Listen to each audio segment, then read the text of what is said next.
Hi, how are you? I am fine. आप कितना पढ़े हो? आपके जितना? मेरी जितना मतलब? मैं भी इतनी इंग्लिश बोलने के बाद हिंदी पे आ जाता हूँ। तू कौन है? तेरा नाम क्या? तू कौन है? तेरा नाम क्या? हमरे नाम बिसरा। 100 साल पहले मुझे तुमसे प्यार था। तो इतना दिन से कहाँ रही हो? ए नेहवा का हो? तोर ओरिजिनल नाम का हो? हमरा पता चल गए। का बारे?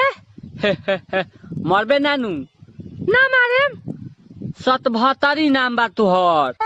जी 10 दिन लेट होखी।